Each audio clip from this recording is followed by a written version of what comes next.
ಕಾಶ್ಮೀರ ಕಾಶ್ಮೀರ ಅನ್ನುವಂಥವರು ಇದನ್ನ ಕೇಳಬೇಕು. ಹಾವಳಿ ಇಡುವಂತಹ ಉಗ್ರರೇ ನಿಮ್ಮ ಸಾವು ಸನಿಹ ಇದೆ. ಕಾಶ್ಮೀರ ನಮಗೆ ಬೇಕು ಅಂತ ಹೇಳುವಂಥವರು ಇದನ್ನ ಗಮನ ಇಟ್ಟು ಕೇಳಬೇಕು. ಉಗ್ರರ ನೇಮಕಾತಿಗೆ ಪಾಕಿಸ್ತಾನದ ISI ಒಪ್ಪಿಕೊಂಡಿದೆ. ಉಗ್ರರ ನೇಮಕಾತಿಯನ್ನು ಕೂಡ ಜೈಷ್ ಎ ಮೊಹಮ್ಮದ್ ಆರಂಭಿಸಿದೆ. ಭಾರತದ ಮೇಲೆ ದಾಳಿ ಮಾಡೋದೇ ಉಗ್ರರ ತಂತ್ರ ಆಗಿದೆ. ಅದೇ ಕಾರಣಕ್ಕೆ ಈಗ ಭಾರತ ಸೇನೆ ತೋಳೇರಿಸಿಕೊಂಡು ನಿಂತಿದೆ.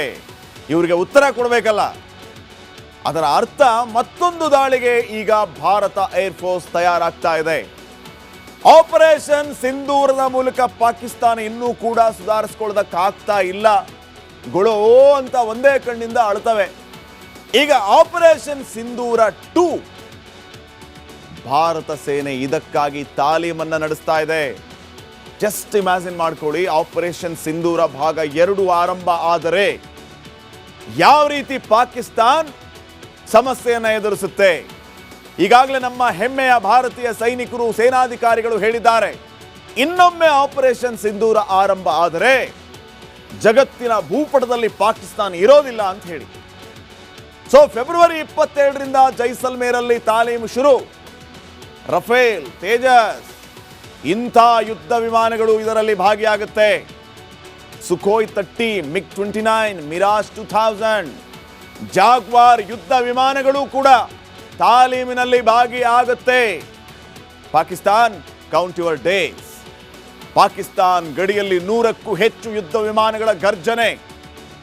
C-130 ವಿಮಾನ ಬಳಸಿ ಗರುಡ ಪಡೆಯನ್ನ ಇಳಿಸುವ ಡ್ರಿಲ್ಸ್. ವಾರ್ ಝೋನ್ ನಲ್ಲಿ ಇಳಿದು ಮತ್ತೆ ಅದೇ ವಿಮಾನದಲ್ಲಿ ಬರಬೇಕು. ತಾಲೀಮಿನಲ್ಲಿ S-400 Akash air defence system ಇವೆಲ್ಲವೂ ಕೂಡ ಭಾಗಿಯಾಗ್ತಾ ಇದೆ.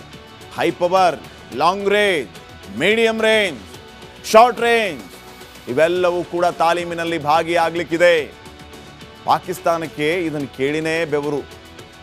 ಯುದ್ಧ ನಡೆದರೆ ಸರ್ವಸನ್ನದ್ಧವಾಗಿರುತ್ತೆ ನಮ್ಮ ಭಾರತ.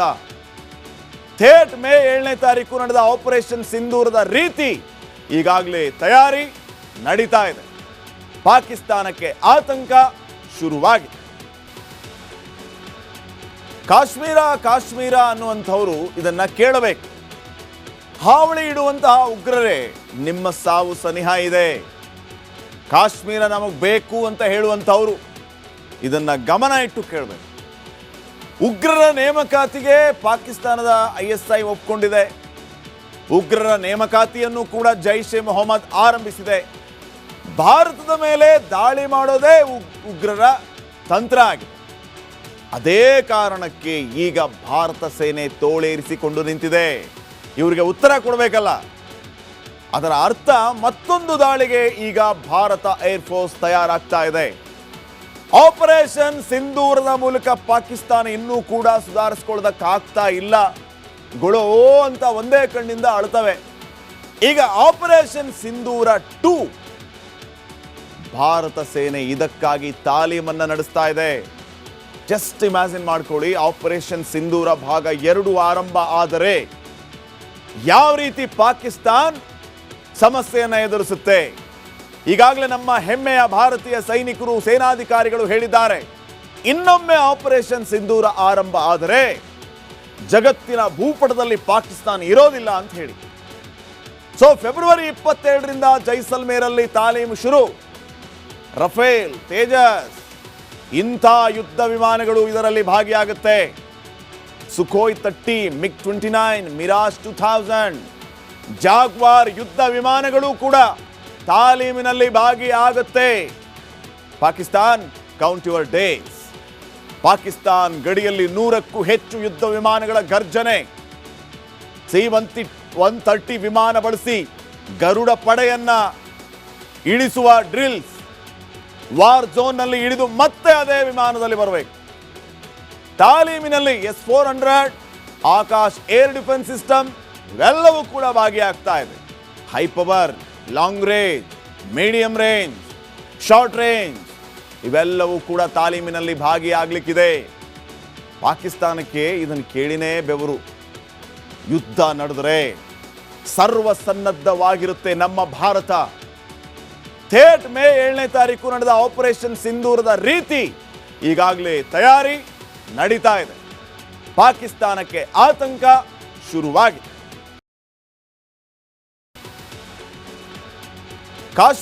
ಕಾಶ್ಮೀರ ಅನ್ನುವಂಥವರು ಇದನ್ನ ಕೇಳಬೇಕು. ಹಾವಳಿ ಇಡುವಂತಹ ಉಗ್ರರೇ, ನಿಮ್ಮ ಸಾವು ಸನಿಹ ಇದೆ. ಕಾಶ್ಮೀರ ನಮಗೆ ಬೇಕು ಅಂತ ಹೇಳುವಂಥವರು ಇದನ್ನ ಗಮನ ಇಟ್ಟು ಕೇಳಬೇಕು. ಉಗ್ರರ ನೇಮಕಾತಿಗೆ ಪಾಕಿಸ್ತಾನದ ISI ಒಪ್ಕೊಂಡಿದೆ. ಉಗ್ರರ ನೇಮಕಾತಿಯನ್ನು ಕೂಡ ಜೈಷ್ ಎ ಮೊಹಮ್ಮದ್ ಆರಂಭಿಸಿದೆ. ಭಾರತದ ಮೇಲೆ ದಾಳಿ ಮಾಡೋದೇ ಉಗ್ರರ ತಂತ್ರ ಆಗಿದೆ. ಅದೇ ಕಾರಣಕ್ಕೆ ಈಗ ಭಾರತ ಸೇನೆ ತೋಳೇರಿಸಿಕೊಂಡು ನಿಂತಿದೆ. ಇವರಿಗೆ ಉತ್ತರ ಕೊಡಬೇಕಲ್ಲ. ಅದರ ಅರ್ಥ ಮತ್ತೊಂದು ದಾಳಿಗೆ ಈಗ ಭಾರತ ಏರ್ಫೋರ್ಸ್ ತಯಾರಾಗ್ತಾ ಇದೆ. ಆಪರೇಷನ್ ಸಿಂಧೂರದ ಮೂಲಕ ಪಾಕಿಸ್ತಾನ ಇನ್ನೂ ಕೂಡ ಸುಧಾರಿಸ್ಕೊಳ್ಳೋದಕ್ಕಾಗ್ತಾ ಇಲ್ಲ. ಗೊಳೋ ಅಂತ ಒಂದೇ ಕಣ್ಣಿಂದ ಅಳ್ತವೆ. ಈಗ ಆಪರೇಷನ್ ಸಿಂಧೂರ 2 ಭಾರತ ಸೇನೆ ಇದಕ್ಕಾಗಿ ತಾಲೀಮನ್ನ ನಡೆಸ್ತಾ ಇದೆ. ಜಸ್ಟ್ ಇಮ್ಯಾಜಿನ್ ಮಾಡ್ಕೊಳ್ಳಿ, ಆಪರೇಷನ್ ಸಿಂಧೂರ ಭಾಗ 2 ಆರಂಭ ಆದರೆ ಯಾವ ರೀತಿ ಪಾಕಿಸ್ತಾನ್ ಸಮಸ್ಯೆಯನ್ನು ಎದುರಿಸುತ್ತೆ. ಈಗಾಗಲೇ ನಮ್ಮ ಹೆಮ್ಮೆಯ ಭಾರತೀಯ ಸೈನಿಕರು, ಸೇನಾಧಿಕಾರಿಗಳು ಹೇಳಿದ್ದಾರೆ, ಇನ್ನೊಮ್ಮೆ ಆಪರೇಷನ್ ಸಿಂಧೂರ ಆರಂಭ ಆದರೆ ಜಗತ್ತಿನ ಭೂಪಟದಲ್ಲಿ ಪಾಕಿಸ್ತಾನ ಇರೋದಿಲ್ಲ ಅಂತ ಹೇಳಿ. ಸೊ ಫೆಬ್ರವರಿ 22ರಿಂದ ಜೈಸಲ್ಮೇರಲ್ಲಿ ತಾಲೀಮು ಶುರು. ರಫೇಲ್, ತೇಜಸ್ ಇಂಥ ಯುದ್ಧ ವಿಮಾನಗಳು ಇದರಲ್ಲಿ ಭಾಗಿಯಾಗುತ್ತೆ. ಸುಖೋಯ್ 30, MiG 29, ಮಿರಾಜ್ 2000, ಜಾಗ್ವಾರ್ ಯುದ್ಧ ವಿಮಾನಗಳು ಕೂಡ ತಾಲೀಮಿನಲ್ಲಿ ಭಾಗಿಯಾಗುತ್ತೆ. Pakistan, count your days. Pakistan ಗಡಿಯಲ್ಲಿ 100ಕ್ಕೂ ಹೆಚ್ಚು ಯುದ್ಧ ವಿಮಾನಗಳ ಗರ್ಜನೆ. C-130 ವಿಮಾನ ಬಳಸಿ ಗರುಡ ಪಡೆಯನ್ನ ಇಳಿಸುವ ಡ್ರಿಲ್ಸ್.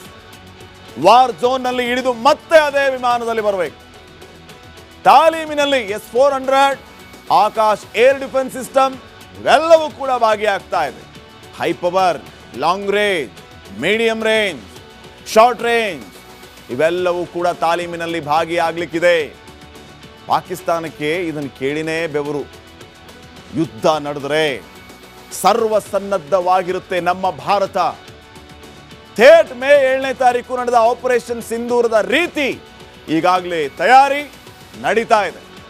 ಪಾಕಿಸ್ತಾನಕ್ಕೆ ಆತಂಕ ಶುರುವಾಗಿದೆ. ಕಾಶ್ಮೀರ ಅನ್ನುವಂಥವರು ಇದನ್ನ ಕೇಳಬೇಕು. ಹಾವಳಿ ಇಡುವಂತಹ ಉಗ್ರರೇ, ನಿಮ್ಮ ಸಾವು ಸನಿಹ ಇದೆ. ಕಾಶ್ಮೀರ ನಮಗೆ ಬೇಕು ಅಂತ ಹೇಳುವಂಥವರು ಇದನ್ನ ಗಮನ ಇಟ್ಟು ಕೇಳಬೇಕು. ಉಗ್ರರ ನೇಮಕಾತಿಗೆ ಪಾಕಿಸ್ತಾನದ ISI ಒಪ್ಕೊಂಡಿದೆ. ಉಗ್ರರ ನೇಮಕಾತಿಯನ್ನು ಕೂಡ ಜೈಷ್ ಎ ಮೊಹಮ್ಮದ್ ಆರಂಭಿಸಿದೆ. ಭಾರತದ ಮೇಲೆ ದಾಳಿ ಮಾಡೋದೇ ಉಗ್ರರ ತಂತ್ರ ಆಗಿದೆ. ಅದೇ ಕಾರಣಕ್ಕೆ ಈಗ ಭಾರತ ಸೇನೆ ತೋಳೇರಿಸಿಕೊಂಡು ನಿಂತಿದೆ. ಇವರಿಗೆ ಉತ್ತರ ಕೊಡಬೇಕಲ್ಲ. ಅದರ ಅರ್ಥ ಮತ್ತೊಂದು ದಾಳಿಗೆ